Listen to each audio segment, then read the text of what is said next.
क्या आपको पता है हर साल 1 करोड़ लोगों की मौत कैंसर के कारण होती है? और क्या आप ये जानते हो कि आपको भी कैंसर हो सकता है? अगर आप कैंसर से बचना चाहते हो तो इस वीडियो को एंड तक जरूर देखना, क्योंकि ये वीडियो देखने के बाद आप ये जान जाओगे कि कैंसर होता क्यों है और कैंसर से कैसे बचा जा सकता है। लेकिन उससे पहले चैनल को जरूर सब्सक्राइब कर लेना। तो कैंसर को समझने से पहले हमें अपनी ही बॉडी को समझना होगा। देखो, हम सभी लिविंग थिंग्स की पूरी बॉडी बनी हुई है सेल से। हमारी लाइफ शुरू होती है एक अकेले सिंगल सेल से। ये सेल फिर अपनी कॉपीज बनाता है और ये नए सेल्स भी अपनी कॉपीज बनाने लगते हैं। ऐसे ही सभी सेल्स कई कॉपीज बनाते हैं और बहुत सारे सेल्स मिलकर एक टिश्यू बनाते हैं और बहुत सारे टिश्यू मिलकर अलग अलग बॉडी पार्ट्स बनाते हैं और सभी बॉडी पार्ट्स मिलकर एक बॉडी बनाते हैं। तो ऐसे हमारी बॉडी सेल से बनी हुई है। लेकिन ये सेल्स कुछ टाइम के बाद मर जाते हैं और उनकी जगह नए सेल्स ले लेते हैं। जैसे हमारे रेड ब्लड सेल्स 4 महीने के लिए ही जिंदा रहते हैं, वहीं व्हाइट ब्लड सेल्स 1 साल तक जिंदा रहते हैं। हमारे इंटेस्टाइन के सेल्स 3 से 5 दिन के लिए जिंदा रहते हैं और हमारे हेड सेल्स तो 24 घंटों में ही मर जाते हैं और उन सेल्स की जगह उनकी कॉपीज ले लेते हैं। अब यहाँ मेनली हमारा फोकस रहेगा सेल्स पर। मेरा ये सवाल है कि सेल्स को बताता कौन है कि उन्हें अपनी कॉपीज बनानी है? इसका जवाब तो हमें सेल के अंदर ही मिलेगा। तो सेल के अंदर ना एक इंफॉर्मेशन का सेट होता है जिसे हम डीएनए कहते हैं, और डीएनए के कारण ही एक सेल को पता चल पाता है कि उसे करना क्या है। जैसे उस सेल को अपनी कितनी कॉपीज बनानी है, उस सेल को आगे जाकर कौन सा बॉडी पार्ट बनना है। इस तरह की इंफॉर्मेशन होती है डीएनए में।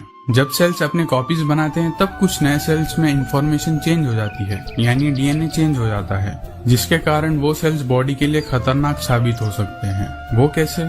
वो मैं एक एग्जांपल से समझाता हूँ। जैसे ये बहुत सारी कार्स हैं। अगर ये कार सभी रूल को फॉलो करते हुए ठीक से चलते हैं तो पूरा सिस्टम अच्छा रहेगा। लेकिन अगर कोई कार रुक जाती है या उल्टा चलने लगती है तो उसके कारण दूसरे कार्स को दिक्कत होगी और धीरे धीरे पूरा सिस्टम ही खराब हो जाएगा। ऐसे ही अगर कोई सेल ठीक से काम नहीं करेगा तो दूसरे सेल्स को दिक्कत होगी और फिर बॉडी को नुकसान होगा। इस नुकसान को रोकने के लिए सेल्स क्या करते हैं पता है? सेल्स अपने आप को इम्यून सिस्टम की मदद से नष्ट कर लेते हैं। सभी सेल्स नहीं, सिर्फ म्यूटेटेड सेल्स, वो सेल्स जिनका डीएनए चेंज हुआ है। तो नॉर्मली म्यूटेटेड सेल्स ऐसे ही नष्ट हो जाते हैं, लेकिन जब सेल्स का डीएनए कुछ इस तरह चेंज हो जाता है कि म्यूटेटेड सेल्स अपने आप को नष्ट नहीं करते हैं और अपनी बहुत सारी कॉपीज बनाने लगते हैं, तो इस तरह के सेल्स होते हैं कैंसर सेल्स। कैंसर सेल्स बहुत तेजी से डिवाइड होते हैं और फिर कैंसर सेल्स ट्यूमर में बदल जाते हैं और कैंसर सेल्स बॉडी के एक पार्ट से दूसरे पार्ट में भी जा सकते हैं और फिर कैंसर सेल्स पूरी बॉडी में ही फैल जाते हैं। इसीलिए कैंसर के स्टेजेस होते हैं। कैंसर के 4 स्टेजेस होते हैं, स्टेज 1 से लेकर स्टेज 4 तक। स्टेज 1 में कैंसर सेल्स वहीं रहते हैं जहां पर वो सेल्स फॉर्म हुए थे। स्टेज 2 में कैंसर सेल्स अपने आसपास के टिश्यूज तक पहुंच जाते हैं। स्टेज 3 में कैंसर सेल्स अपने आसपास के बॉडी पार्ट्स तक पहुंच जाते हैं और स्टेज 4 में तो दूर वाले पार्ट्स तक पहुंच जाते हैं। स्टेज 4 के बाद पेशेंट का बचना बहुत मुश्किल हो जाता है। अब ये रिपोर्ट देखिए। स्टेज 1 में पेशेंट के बचने के चांसेस 94% है, स्टेज 2 में 82%, स्टेज 3 में 67% और स्टेज 4 में तो सिर्फ 11%। इस रिपोर्ट से तो यही पता चल रहा है कि जितना जल्दी हो सके उतना जल्दी हमें कैंसर का इलाज करा लेना चाहिए। अब कैंसर किसी बुखार की तरह तो है नहीं कि हमें होते ही पता चल जाएगा। कैंसर तो बॉडी में सबसे अंदर सेल्स में होता है। अगर हमें कैंसर होगा भी तो हम पता कैसे कर पाएंगे? ये मैं आपको वीडियो में आगे बताऊंगा ही, लेकिन उससे पहले मैं आपको कैंसर के बारे में ही थोड़ा और समझाता हूँ। कैंसर सिर्फ एक टाइप का नहीं होता है, कैंसर के बहुत सारे टाइप्स होते हैं। हमें ये तो पता है कि कैंसर सेल्स वो सेल्स होते हैं जिनका डीएनए चेंज हो जाता है, लेकिन सभी सेल्स में डीएनए एक ही तरह से चेंज नहीं होता है। किसी कैंसर सेल में डीएनए ऐसे चेंज होगा तो इस सेल से अलग टाइप का कैंसर होगा, वहीं अगर डीएनए कुछ ऐसे चेंज होगा तो वो एक अलग टाइप का कैंसर होगा। तो इस तरह कैंसर के बहुत सारे टाइप्स हैं। अगर मैं आपको कैंसर के टाइप्स बताऊंगा तो आप चौंक जाएंगे। कैंसर के 100 से भी ज्यादा टाइप्स के बारे में हमें पता है। क्या हुआ, चौंक गए? ये तो सिर्फ वो कैंसर है जिनके बारे में हमें पता है, और कुछ कैंसर्स बॉडी के किसी विशेष स्पेसिफिक पार्ट में ही होते हैं। अभी तक हमने कैंसर की तो बात की ही है, अब कैंसर के ट्रीटमेंट की बात कर लेते हैं। अगर कैंसर किसी एक पार्ट में हुआ है तो सर्जरी से उतने पार्ट को निकाला जा सकता है, लेकिन इस सर्जरी में एक दिक्कत हो सकती है। अगर उस कैंसर वाले पार्ट को पूरी तरह नहीं निकाला जाता है या फिर कैंसर का एक भी सेल वहाँ छूट जाता है तो उस एक सेल से कैंसर वापस से बढ़ सकता है। दूसरा ट्रीटमेंट है कीमोथेरेपी। कीमोथेरेपी में कैंसर को दवाई से ठीक किया जाता है। वो दवाई सिर्फ उन्हीं सेल्स को मारती है जो अपने आप की कॉपीज बनाते हैं। इस ट्रीटमेंट में कैंसर सेल्स तो मरेंगे ही, क्योंकि कैंसर सेल्स बहुत तेजी से बढ़ते हैं, अपनी कॉपीज बनाते हैं। लेकिन इन कैंसर सेल्स के साथ वो नॉर्मल सेल्स भी मर जाते हैं जो तेजी से बढ़ते हैं, जैसे हमारे हेड सेल्स, इंटेस्टिनल सेल्स, ऐसे और भी सेल्स मर जाते हैं। इसीलिए आपने मूवीज में देखा होगा कि कैंसर पेशेंट्स के बाल कम हो जाते हैं, क्योंकि इस ट्रीटमेंट में हेड सेल्स भी मर जाते हैं। पर यह ट्रीटमेंट भी परफेक्ट नहीं है, क्योंकि अगर कुछ कैंसर सेल्स दवाई को झेल जाते हैं और नहीं मरते हैं, उन कैंसर सेल से कैंसर वापस आ सकता है। यही अब तीसरा ट्रीटमेंट काम आता है, जो कि है रेडिएशन थेरेपी। इस ट्रीटमेंट में कैंसर वाले पार्ट पर हाई एनर्जी रेडिएशन छोड़े जाते हैं, जिससे कि सेल्स नष्ट हो जाते हैं। यह ट्रीटमेंट काम तो बहुत अच्छे से करता है, लेकिन इस ट्रीटमेंट में भी दूसरे सेल्स नष्ट हो जाते हैं। पर एक और ट्रीटमेंट है जो कि सबसे बेस्ट है और सबसे महंगा भी है। वो ट्रीटमेंट है कार टी सेल थेरेपी। तो गेस कीजिए कि ये ट्रीटमेंट कितना महंगा हो सकता है? 20 लाख, 40 लाख, 4 करोड़ रुपए। ये ट्रीटमेंट इतना महंगा क्यों है, वो आपको अभी पता चल जाएगा। हमारा इम्यून सिस्टम हमारी रक्षा करता है, राइट? हमारे इम्यून सिस्टम के भी सेल्स होते हैं जो खराब सेल्स को मार देते हैं, और वो सेल्स होते हैं टी सेल्स। टी सेल्स एक तरह के व्हाइट ब्लड सेल्स हैं, और टी सेल्स ही हमारी बॉडी में इन्फेक्टेड सेल्स को मारते हैं, क्योंकि टी सेल्स कैंसर सेल्स को नॉर्मल सेल्स ही समझ रहे होते हैं। इसीलिए टी सेल्स कैंसर सेल्स को कुछ भी नहीं करते हैं। लेकिन अगर हम टी सेल्स को ये बता दें कि कैंसर सेल्स एक्चुअल में खराब सेल्स हैं, तो टी सेल्स खुद जाकर कैंसर को खत्म कर देंगे। कार टी सेल थेरेपी में यही किया जाता है। पेशेंट के टी सेल्स को ट्रेन किया जाता है कैंसर सेल्स को मारने के लिए। भला वो कैसे किया जाता है? रुको बताता हूँ। सबसे पहले तो पेशेंट की बॉडी से कुछ टी सेल्स को निकाला जाता है और उन सेल्स के डीएनए को चेंज किया जाता है। डीएनए में ये इन्फॉर्मेशन डाली जाती है कि उन्हें अपने आप की कॉपीज बनानी है और कैंसर सेल्स को मारना है। लेकिन डीएनए को कैसे चेंज किया जा सकता है? पहले तो डीएनए को कंप्यूटर पर डिजाइन किया जाता है और फिर एक डीएनए प्रिंटर पर उस डीएनए को प्रिंट किया जाता है। क्या बोला तूने?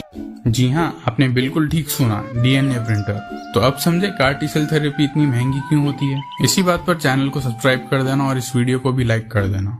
अब प्रिंटेड डीएनए को टी सेल में डाल दिया जाता है और उस टी सेल को पेशेंट की बॉडी में डाल दिया जाता है और टी सेल्स अपना काम शुरू कर देते हैं। देखते ही देखते कुछ हफ्तों बाद कैंसर खत्म हो जाता है। ये ट्रीटमेंट ब्लड कैंसर्स के लिए सबसे बेस्ट है। वैसे तो आपके डॉक्टर डिसाइड करेंगे कि आपके लिए कौन सा ट्रीटमेंट बेस्ट रहेगा। और जैसा कि हमने पहले देखा था कि जितना जल्दी हो सके उतना जल्दी हमें कैंसर का इलाज करा लेना चाहिए। लेकिन हमें कैंसर के बारे में पता कैसे चल पाएगा? कैंसर थोड़ा बढ़ने के बाद हमें शरीर पर कुछ सिम्टम्स, कुछ लक्षण दिखाई देने लगते हैं। अब क्योंकि कैंसर के 100 से भी ज्यादा टाइप्स हैं, तो सभी के सिम्टम्स के बारे में इसी वीडियो में बात करना तो पॉसिबल नहीं होगा। लेकिन हम कॉमन सिम्टम्स के बारे में तो बात कर ही सकते हैं। कॉमन सिम्टम्स ऐसे लक्षण होते हैं जो सभी तरह के कैंसर पेशेंट्स में पाए जाते हैं। नॉर्मली रात के वक्त या काम करने के बाद हम थका हुआ महसूस करते हैं, लेकिन अगर आपको कैंसर होगा तो आप बिना किसी कारण के थका हुआ महसूस करने लगेंगे और आपको किसी पार्ट में दर्द भी होने लगेगा, वो भी बिना किसी कारण के। और साथ ही आपको खांसी में या थूक में या पेशाब में या टट्टी में या उल्टी में भी खून आ सकता है। और सोने के बाद आपको बहुत ही ज्यादा पसीना आने लगेगा। नॉर्मली तो गर्मी के कारण पसीना आता ही है, लेकिन अगर आपको कैंसर है तो आपको पसीना बहुत ज्यादा आने लगेगा, इतना ज्यादा कि आप पसीने के कारण जाग जाओगे और ये होता ही रहेगा। और हो सकता है आपके शरीर पर कहीं ऐसे लम्स बनने लगेंगे। तो ये सब कैंसर के लक्षण, कैंसर के सिम्टम्स हो सकते हैं। अगर आपके साथ ये सब होता है तो आपको एक बार तो डॉक्टर के पास जरूर जाना चाहिए। अगर हम लंग कैंसर के सिम्टम्स की बात करें तो अगर आपकी सांस फूलने लगती है, वो भी बिना किसी कारण के, और आप खांसने लगते हो, आपका गला बैठा रहता है, और ये सब अगर 3 हफ्तों में ठीक नहीं होता है तो ये लंग कैंसर के लक्षण हो सकते हैं। अगर आपके शरीर पर नए तिल, नए मोल्स निकल आते हैं या पुराने तिल में कुछ चेंजेस होने लगते हैं, और अगर आपके शरीर के जख्म ठीक होने में बहुत ही ज्यादा समय ले रहे हैं, तो ये स्किन कैंसर के सिम्टम्स हो सकते हैं। अगर आप अपने पेट को फुला हुआ महसूस करते हो, आपका खाना खाने का मन नहीं करता है और आपको खाना निगलने में भी दिक्कत होती है, अगर ये 3 हफ्तों से ज्यादा रहता है, और साथ ही अगर आपका वेट भी कम हो जाता है बिना किसी कारण के, तो ये स्टमक कैंसर के सिम्टम्स हो सकते हैं। कैंसर के और भी बहुत सारे टाइप्स हैं, उनमें से कुछ कैंसर के सिम्टम्स मैं डिस्क्रिप्शन में दे दूंगा। अगर आप देखना चाहते हो तो उन वीडियोस को देख सकते हो। ये सभी सिम्टम्स किसी और कारण से भी हो सकते हैं, जरूरी नहीं है इसका मतलब सिर्फ कैंसर ही होगा। लेकिन अगर आपको ऐसे कोई भी सिम्टम्स, लक्षण दिखाई देते हैं तो सबसे पहले डॉक्टर से चेकअप कराइए, ताकि आपको अगर कैंसर होगा भी तो आपका जल्द से जल्द ट्रीटमेंट हो सके। देखो, कैंसर तो किसी को भी हो सकता है, लेकिन अगर आप कैंसर होने के खतरे को कम करना चाहते हो तो आपके लिए कुछ टिप्स हैं जिन्हें आप फॉलो करके कैंसर होने का खतरा कम कर सकते हो। Tip number 1, tobacco. आपको टोबैको तंबाकू बंद करना होगा क्योंकि टोबैको से कैंसर का खतरा बढ़ जाता है। Tip number 2, healthy food. आपको हेल्दी खाना खाना होगा क्योंकि अगर आप हेल्दी खाना खाओगे तो आप भी हेल्दी रहोगे, और अगर हेल्दी खाना नहीं खाओगे तो आप मोटे हो जाओगे, और मोटापे से कैंसर का खतरा बढ़ जाता है। तो हेल्दी खाना खाया कीजिए, जैसे होल ग्रेन्स, फ्रूट्स, वेजिटेबल्स और लाल मांस खाना भी कम कर दीजिए। टिप नंबर 3 टिप नंबर 2 से ही रिलेटेड है। रेगुलर एक्सरसाइज करने से आप फिट रहोगे, बॉडी में फैट भी कम रहेगा और कैंसर का खतरा भी कम हो जाएगा। टिप नंबर 4, प्रदूषण में जो हार्मफुल गैसेस होते हैं उससे कैंसर का खतरा बढ़ जाता है, तो जितना हो सके उतना पोल्यूशन से दूर रहिए। टिप नंबर 5, ये टिप तो सबसे इम्पोर्टेंट है, स्टे हैप्पी। हमेशा खुश रहिए, किसी भी तरह के स्ट्रेस से, टेंशन से दूर रहिए, क्योंकि जब हम स्ट्रेस में होते हैं तब कैंसर जल्दी ग्रो कर पाता है, और जब हम खुश रहते हैं तब बॉडी कैंसर से अच्छे से लड़ पाती है, और साथ ही जब हम खुश होते हैं तब कैंसर के मेडिसिन भी अच्छे से काम कर पाते हैं। टिप नंबर 6, इस टिप को तो सभी लोग आराम से फॉलो कर सकते हैं, जो कि है आराम, स्लीप। हम सबको कम से कम 7 से 8 घंटे तो सोना ही चाहिए, क्योंकि जब हम सोते हैं तब हमारी बॉडी कैंसर सेल्स को मार पाती है। लेकिन अगर आप ठीक से नहीं सोते हो तो आप ही को नुकसान होगा, तो सोना बहुत जरूरी है।